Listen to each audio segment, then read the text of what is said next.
ಕೇರಳ ನಗರದ ಹೃದಯ ಭಾಗದಲ್ಲಿ ಒಂದು ಭವ್ಯ ಕಟ್ಟಡ ನೆಲೆಗೊಂಡಿತ್ತು.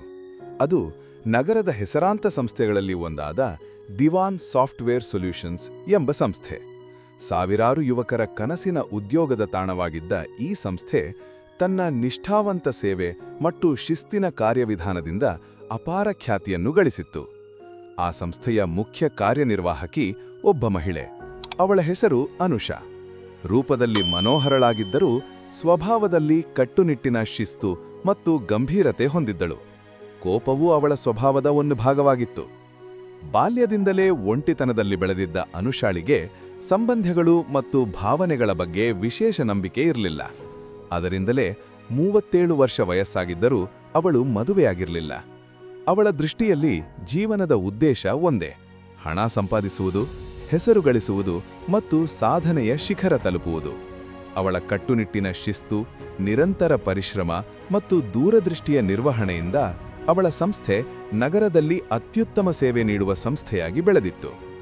ಅವಳು ಕಚೇರಿಗೆ ಬಂದ ಕ್ಷಣದಿಂದಲೇ ಎಲ್ಲೆಡೆ ಚಟುವಟಿಕೆ ಪ್ರಾರಂಭವಾಗುತ್ತಿತ್ತು. ಯಾರೂ ಸಮಯವನ್ನು ವ್ಯರ್ಥಗೊಳಿಸುವುದಿಲ್ಲ. ಸಂಸ್ಥೆಗೆ ಬಂದ ಯಾವುದೇ ಯೋಜನೆ ತಡವಾಗಿ ಪೂರ್ಣಗೊಳ್ಳುವುದಿಲ್ಲ. ಕೆಲವೊಮ್ಮೆ ಕೆಲಸದ ಸಮಯ ಮುಗಿದರೂ ಕೆಲಸ ಪೂರ್ಣವಾಗದಿದ್ದರೆ ಉದ್ಯೋಗಿಗಳು ಮನೆಗೆ ಹೋಗಲು ಅವಕಾಶವಿರಲಿಲ್ಲ. ಈ ಕಠಿಣ ನಿಯಮಗಳಿಂದ ಕೆಲ ಉದ್ಯೋಗಿಗಳ ಮನಸ್ಸಿನಲ್ಲಿ ಅಸಮಾಧಾನವೂ ಮೂಡುತ್ತಿತ್ತು. ಒಂದು ದಿನ ವಿದೇಶದಿಂದ ಒಬ್ಬ ಪ್ರಮುಖ ಕ್ಲೈಂಟ್ ಸಂಸ್ಥೆಗೆ ಆಗಮಿಸಿದ್ದ.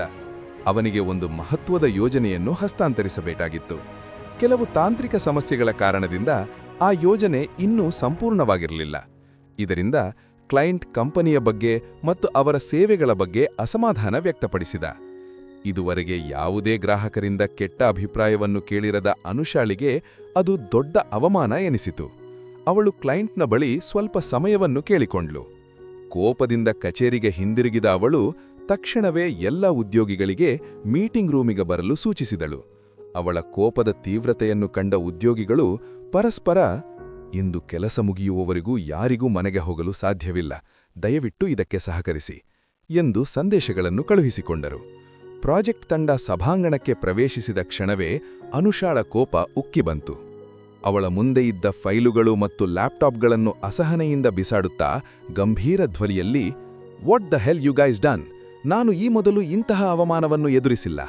ಸಂಜೆಯಾಗುತ್ತಿದೆ ಎಂದು ಮನೆಗೆ ಹೋಗಬೇಕೆಂದೀರಾ? ಇಂದು ಪ್ರಾಜೆಕ್ಟ್ ಪೂರ್ಣವಾಗಿಲ್ಲ. ಅದರ ಹೊಣೆ ಯಾರು ತೆಗೆದುಕೊಳ್ಳುತ್ತಾರೆ? ಮನೆಗೆ ಹೋಗುವುದಕ್ಕೆ ಸ್ವಲ್ಪ ತಡವಾದರೆ ಏನಾಗುತ್ತದೆ? ಮನೆ ಸಂಸಾರ ಎಂದು ಹೇಳುತ್ತೀರಾ? ಅದರಲ್ಲಿ ಅಷ್ಟು ಮಹತ್ವವೇನು ಎಂದು ಹೇಳುತ್ತಿದ್ದಂತೆ ಉದ್ಯೋಗಿಗಳು ಬೇಸರದಿಂದ ತಲೆಬಾಗಿದರು. ನನಗೆ ಏನೂ ತಿಳಿದಿಲ್ಲ. ಯಾವುದೇ ಪರಿಸ್ಥಿತಿಯಾದರೂ ಇಂದು ಈ ಪ್ರಾಜೆಕ್ಟ್ ಪೂರ್ಣಗೊಳ್ಳಲೇಬೇಕು. ನಿಮ್ಮ ಕುಟುಂಬ ಮತ್ತು ಸಂಬಂಧಗಳಿಗಿಂತ ನನಗೆ ನನ್ನ ಗೌರವ ಮತ್ತು ಪ್ರತಿಷ್ಠೆ ಮುಖ್ಯ ಎಂದು ಅವಳು ಕಠಿಣ ಧ್ವನಿಯಲ್ಲಿ ಹೇಳಿದಳು. ಅವಳ ಕೋಪದ ತೀವ್ರತೆಯನ್ನು ಕಂಡ ಉದ್ಯೋಗಿಗಳು ಗಾಬರಿಯಿಂದ ತಮ್ಮ ತಮ್ಮ ಕೆಲಸದ ಸ್ಥಳಗಳಿಗೆ ಹಿಂದಿರುಗಿದರು.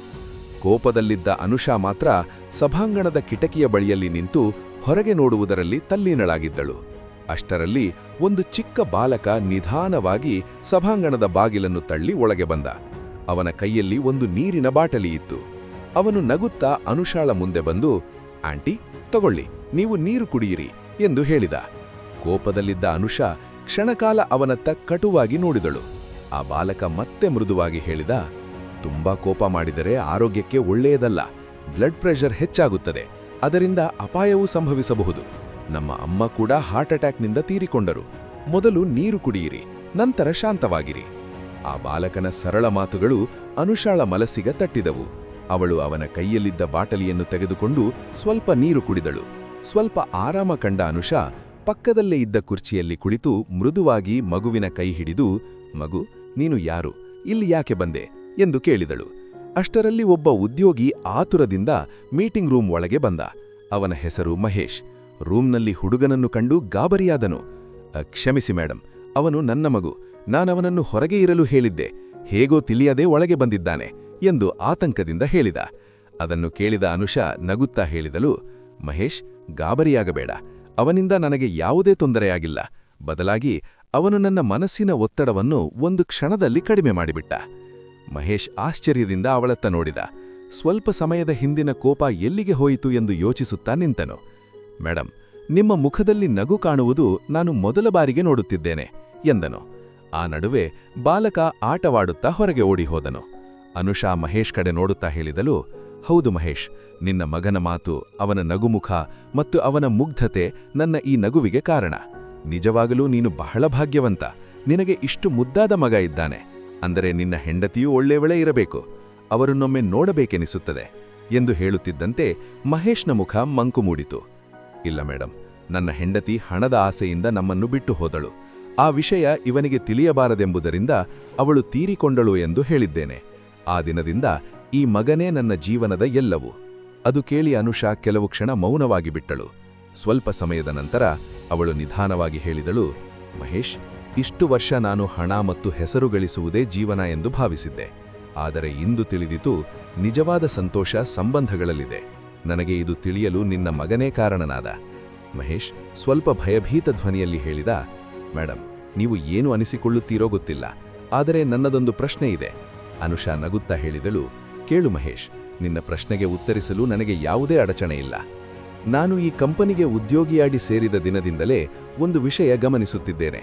ನಿಮ್ಮನ್ನು ಬಿಟ್ಟರೆ ನಿಮ್ಮ ಕುಟುಂಬದವರಲ್ಲಿ ಯಾರನ್ನೂ ಇಲ್ಲಿ ನೋಡಿಲ್ಲ. ಅದರಿಂದ ನನಗೆ ಒಂದು ಕುತೂಹಲ ಮೂಡಿದೆ. ನಿಮಗೆ ಮದುವೆ ಆಗಿಲ್ಲವೇ? ನಿಮ್ಮ ಗಂಡ ಏನು ಮಾಡುತ್ತಾರೆ ಎಂದು ಮಹೇಶ್ ಕೇಳಿದ. ಅಷ್ಟರಲ್ಲಿ ಅನುಷಾಳ ಮುಖ ಕ್ಷಣದಲ್ಲಿ ಮಂಕು ಮೂಡಿತು. ಇಲ್ಲ ಮಹೇಶ್, ನಾನು ಹಣ ಮತ್ತು ಹೆಸರು ಗಳಿಸುವ ಓಟದಲ್ಲಿ ನನ್ನ ಎಲ್ಲಾ ಸಂಬಂಧಗಳಿಂದ ದೂರವಾಗುವೆ. ಸಂಬಂಧಗಳ ಮೇಲೆ ನನಗೆ ನಂಬಿಕೆ ಇರಲಿಲ್ಲ. ಅದರಿಂದಲೇ ನಾನು ಮದುವೆಯಾಗದಿರಲು ತೀರ್ಮಾನಿಸಿದೆ ಎಂದು ಅನುಷಾ ಶಾಂತವಾಗಿ ಉತ್ತರಿಸಿದಳು. ಮಹೇಶ್ ಗಾಢವಾಗಿ ಅನುಷಾಳ ಮುಖ ನೋಡುತ್ತಾ ಹೇಳಿದ, ಜೀವನದಲ್ಲಿ ಕುಟುಂಬವೂ ಒಂದು ಮಹತ್ವದ ಭಾಗ ಮೇಡಮ್. ಹಣ ಒಂದೇ ಜೀವನವಲ್ಲ. ಅದನ್ನು ಕೇಳಿದ ಅನುಷಾ ಅವನತ್ತ ಶಾಂತವಾಗಿ ನೋಡಿ ಹೇಳಿದಳು, ಹೌದ ಮಹೇಶ್, ಅದು ನನಗೆ ಈಗ ಅರಿವಾಗಿದೆ. ಆದ್ದರಿಂದ ನಾನು ಒಂದು ನಿರ್ಧಾರ ಮಾಡಿದ್ದೇನೆ. ನೀನು ಒಪ್ಪುವುದಾದರೆ, ನಿನ್ನ ಮಗನಿಗೆ ತಾಯಿ ಬೇಕಾದರೆ ನಾನು ಅವನಿಗೆ ತಾಯಿಯಾಗಲು ಇಚ್ಛಿಸುತ್ತೇನೆ. ಆ ಮಾತುಗಳು ಮಹೇಶ್ ಮನಸ್ಸನ್ನು ಸ್ಪರ್ಶಿಸಿದವು. ಒಂದು ಕ್ಷಣ ಮಹೇಶ್ ಕಾಲ ಕೆಳಗೆ ಭೂಮಿ ಸರಿದಂತಾಯಿತು. ನಂತರ ಯೋಚಿಸಿ ಒಪ್ಪಿಗೆ ನೀಡಿದನು. ಕಾಲ ಕಳೆದಂತೆ ಇಬ್ಬರೂ ಪರಸ್ಪರ ಅರ್ಥೈಸಿಕೊಂಡು ಮದುವೆಯಾದರು. ಅನುಷಾ ತನ್ನ ಸಂಸ್ಥೆಯ ಜವಾಬ್ದಾರಿಗಳನ್ನು ಸಹೋದ್ಯೋಗಿಗಳಿಗೆ ಹಸ್ತಾಂತರಿಸಿ ಮಹೇಶ್ ಮತ್ತು ಅವನ ಮಗನೊಂದಿಗೆ ಹೊಸ ಜೀವನವನ್ನು ಪ್ರಾರಂಭಿಸಿದಳು. ಒಮ್ಮೆ ಸಂಸ್ಥೆಯ ಯಶಸ್ಸಿಗಾಗಿಯೇ ಬದುಕಿದ್ದ ಅನುಷಾ ಈಗ ಒಂದು ಕುಟುಂಬದ ಪ್ರೀತಿಯಲ್ಲಿ ನಿಜವಾದ ಸಂತೋಷವನ್ನು ಕಂಡುಕೊಂಡಳು. ಹಣ ಮತ್ತು ಖ್ಯಾತಿ ಜೀವನದಲ್ಲಿ ಮಹತ್ವದ್ದೇ ಸರಿ, ಆದರೆ ಪ್ರೀತಿ, ಸಂಬಂಧಗಳು ಮತ್ತು ಕುಟುಂಬ ನೀಡುವ ನೆಮ್ಮದಿ ಅವಕ್ಕಿಂತ ಅಮೂಲ್ಯವಾದುದಿನ್ನೆಲ್ಲ. ಸ್ನೇಹಿತರೆ, ನಮ್ಮ ಈ ವಿಡಿಯೋ ನಿಮಗೆ ಇಷ್ಟವಾದರೆ ವಿಡಿಯೋಗೆ ಲೈಕ್ ನೀಡಿ ಮತ್ತು ನಮ್ಮ ಸತ್ಯದರ್ಪಣ ಚಾನಲ್ ಅನ್ನು ಸಬ್ಸ್ಕ್ರೈಬ್ ಮಾಡಿ. ಧನ್ಯವಾದಗಳು.